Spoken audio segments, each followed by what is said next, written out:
आप मानो या ना मानो पर कैंग द कॉन्करर एक अच्छा विलन नहीं है। अगर आपने मेरे एंटमैन 3 के रिव्यू वीडियोस को देखा होगा तो आपको पता होगा कि मुझे एंटमैन 3 पर्सनली बिल्कुल भी पसंद नहीं आई थी, क्योंकि उस मूवी की राइटिंग बिल्कुल भी अच्छी नहीं थी और वो मूवी डिजर्व करती थी बॉक्स ऑफिस में फ्लॉप होना, जैसे कि एंटमैन 3 के साथ हुआ भी। पर दूसरी तरफ एंटमैन 3 के बाद मार्वल ने guardians of the Galaxy volume 3 की मूवी निकाली, जो मूवी मार्वल के लिए काफी बड़ा स्टेप अप था। और इस मूवी के अंदर भी कैंग के सिमिलर एक विलन को प्रेजेंट किया गया, यानी कि हायर रेवोल्यूशनरी को प्रेजेंट किया गया, जो कि कैंग से हजारों गुना बेहतर था। ऐसा मैं आखिर क्यों कह रहा हूँ? क्योंकि कैंग की राइटिंग पे मार्वल ने बिल्कुल भी ध्यान नहीं दिया इन एंटमैन 3 क्वांटमेनिया, पर दूसरी तरफ हायर रेवोल्यूशनरी की राइटिंग पे एक काफी अच्छा ध्यान दिया गया है by James Gunn in guardians of the Galaxy volume 3।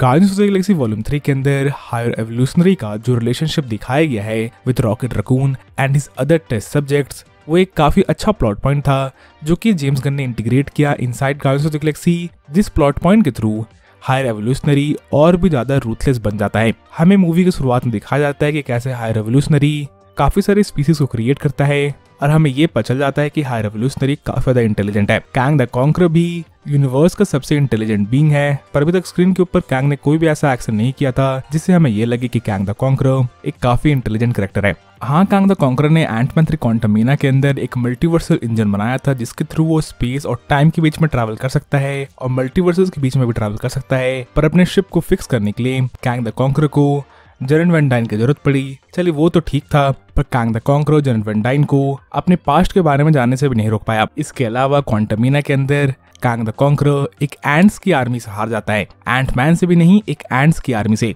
आखिर कैंग द कॉन्करर को क्या जरूरत थी फ्रंट लाइंस में फाइट करने की? इसको अगर आप कंपेयर करो विद हायर एवोल्यूशनरी, तो हायर एवोल्यूशनरी के पास भी एक काफी बड़ी आर्मी थी और हायर एवोल्यूशनरी कभी भी फ्रंट लाइंस पे नहीं गया। हायर एवोल्यूशनरी ने अपनी आर्मी का यूज किया गार्डियंस को हराने के लिए, और जब हायर एवोल्यूशनरी के सबऑर्डिनेट्स ने उसे धोखा दिया तब भी हायर एवोल्यूशनरी ने अपने सबऑर्डिनेट्स को मार दिया खुद जिंदा रहने के लिए और गार्डियंस को हराने के लिए। यहीं पे अगर आप बात करो एंटमैन 3 क्वांटमेनिया की, तो एंटमैन 3 के अंदर हमें ये बताया गया था कि कैंग के पास एक काफी बड़ी आर्मी है जिसका यूज मूवी के अंदर बिल्कुल भी नहीं हुआ। कैंग की पूरी आर्मी को एक एंट्स की आर्मी ने हरा दिया, प्लस एक ऐसी सिविलाइजेशन ने हरा दिया जिसके पास टेक्नोलॉजी डेफिनेटली कैंग जितनी नहीं थी। कैंग द कॉन्करर एमसीयू का नेक्स्ट बिग बैड होने वाला था, पर मुझे नहीं लगता है कि एमसीयू कैंग द कॉन्करर को ज्यादा आगे तक लेके जाने वाली है। मोस्ट प्रोबेबली सीक्रेट वॉर्स का विलन कैंग द कॉन्करर नहीं होगा और सिर्फ एवेंजर्स कैंग डायनेस्टी तक ही आपको Kang as the main villain MCU के अंदर देखने को मिलने वाला है। ऐसा इसीलिए क्योंकि जॉनथन मेजर्स को लेके भी मार्वल काफी ज्यादा मुसीबतों में फंस गया है और Jonathan Majors most probably recast भी होने वाले हैं as Kang the Conqueror inside MCU. इसके अलावा भी रिसेंटली जॉनथन मेजर्स को एंटमैन 3 क्वांटमेनिया के सारे क्रेडिट से भी रिमूव किया जा रहा है और सारे प्रमोशनल मटेरियल से रिमूव किया जा रहा है। किसी भी रीसेंट पोस्टर्स के अंदर एंटमैन 3 क्वांटमेनिया की आपको जॉनथन मेजर्स का कैंग देखने को नहीं मिलेगा। इसके अलावा मूवी के डिस्क्रिप्शन तक से कैंग का मेंशन हटाया जा रहा है। इसके अलावा लोकी सीजन 2 के अंदर भी जॉनथन मेजर्स का कैंग द कॉन्करर होने वाला है, पर उस शो का प्रमोशनल मटेरियल भी हमें इसलिए देखने को नहीं मिल रहा है क्योंकि Kang the conqueror Loki season 2 का एक काफी बड़ा पार्ट है और क्योंकि जॉनथन मेजर्स अभी एक डोमेस्टिक वायलेंस केस में फंसे हुए हैं और क्योंकि मार्वल हो सकता है उन्हें रिकास्ट करे, इसलिए वो इस केस से खत्म होने से पहले लोकी को प्रमोट करना चालू नहीं करना चाहते हैं। और अगर लोकी प्रमोट होना चालू भी होगी तो आप ये एक्सपेक्ट कर रखो कि कैंग के किसी भी सीन्स को प्रमोशनल मटेरियल में नहीं दिखाया जाएगा। मार्वल डेफिनेटली अपने प्लान्स को रिवर्क कर रही है फॉर कैंग द कॉन्करर, क्योंकि अभी रिसेंटली ऐसे भी न्यूज निकल के आई कि Jeff Loveness Avengers Kang dynasty को नहीं लिखने वाले हैं। जेफ लवनेस ने एंटमैन 3 क्वांटमेनिया लिखी थी, पर उसके बैकलैश के बाद और उसके इतने खराब परफॉर्मेंस के बाद Jeff Loveness Avengers Kang dynasty नहीं लिखने वाले हैं। और अब मार्वल को एवेंजर्स कैंग डायनेस्टी की राइटिंग आई थिंक शुरुआत से करनी पड़ेगी और एक नया राइटर हायर करना पड़ेगा फॉर एवेंजर्स कैंग डायनेस्टी। पर अभी हॉलीवुड के अंदर एक काफी बड़ा राइटर स्ट्राइक चल रहा है, इसलिए कैंग डायनेस्टी के ऊपर काम इस समय रुका हुआ होगा। ऐसा हो सकता है कि ये मूवी और डिले हो, पर क्योंकि एवेंजर्स कैंग डायनेस्टी 2025 में आने वाली है तो अभी बहुत टाइम है इस मूवी को निकलने में, तो हम ये एक्सपेक्ट कर सकते हैं कि एवेंजर्स कैंग डायनेस्टी अपने समय से ही निकलेगी इस राइटर स्ट्राइक के बावजूद। बाकी अगर मैं वापस आऊँ अपने पॉइंट के ऊपर हायर एवोल्यूशनरी और कैंग के ऊपर, तो हायर एवोल्यूशनरी ने अपने सारे अपोनेंट्स के मूव्स को एंटिसिपेट किया था।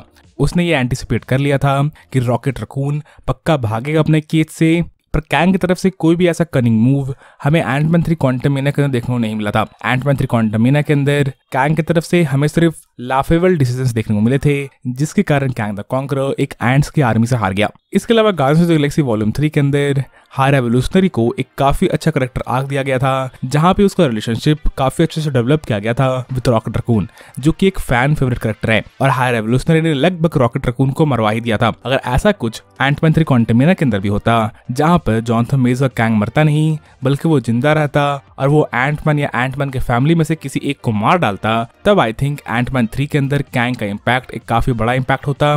क्योंकि अगर आप पहली मूवी के अंदर आके खुद मर जा रहे हो तो कोई आपको कैसे बिग बैड माने।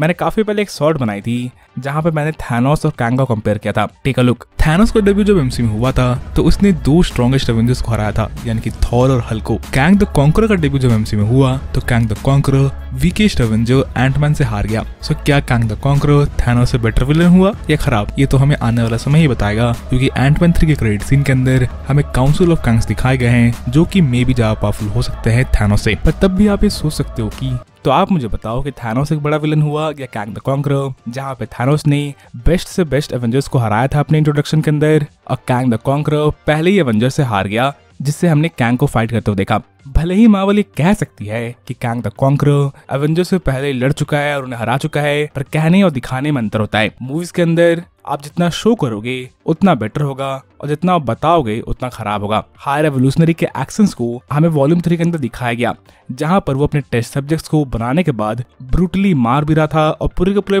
प्लैनेट को डिस्ट्रॉय कर रहा था। ऐसा कुछ भी कैंग की तरफ से हमें नहीं दिखाया गया है। कैंग को बस हाइप किया जा रहा है और उसके पीछे कोई भी एक्चुअल सीन्स हमें दिखाया नहीं जा रहा है, जो कि आई थिंक सबसे बड़ा प्रॉब्लम है Kang the Conqueror as a villain के अंदर, जहां पे Kang the Conqueror all talk है एंड नो शो है। आई पर्सनली थिंक कि Kang the Conqueror Avengers Secret Wars का मेन विलन नहीं होगा और एवेंजर्स सीक्रेट वॉर्स के अंदर मोस्ट प्रोबेबली डॉक्टर डूम का इंट्रोडक्शन होगा या फिर किसी डिफरेंट विलन का इंट्रोडक्शन होगा, जिसके कारण सीक्रेट वॉर्स के इवेंट्स होंगे, मे बी बियॉन्डर या फिर सम अदर विलन। पर Kang the conqueror I don't think कि कैंग डायनेस्टी के आगे जाने वाला है और सीक्रेट वॉर्स के दोनों पार्ट्स के अंदर आपको एक डिफरेंट विलन पक्का देखने को मिलेगा।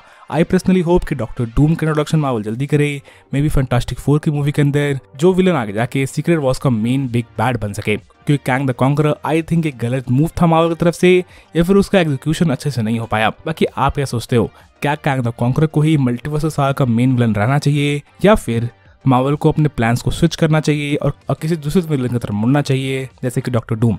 इस बारे में आप क्या सोचते हो ये मुझे कमेंट्स में बताना ना भूलें। इसके अलावा अगर आपको ये वीडियो पसंद आई तो वीडियो को लाइक करना ना भूलें और अगर आप मेरे चैनल पहले बार आए थे तो चैनल को सब्सक्राइब करके बेल आइकन दबाना ना भूलें, ताकि जब भी मैं ऐसे इंटरेस्टिंग वीडियोस बनाऊं तो आपको नोटिफिकेशन मिल सके। And as always thanks for watching.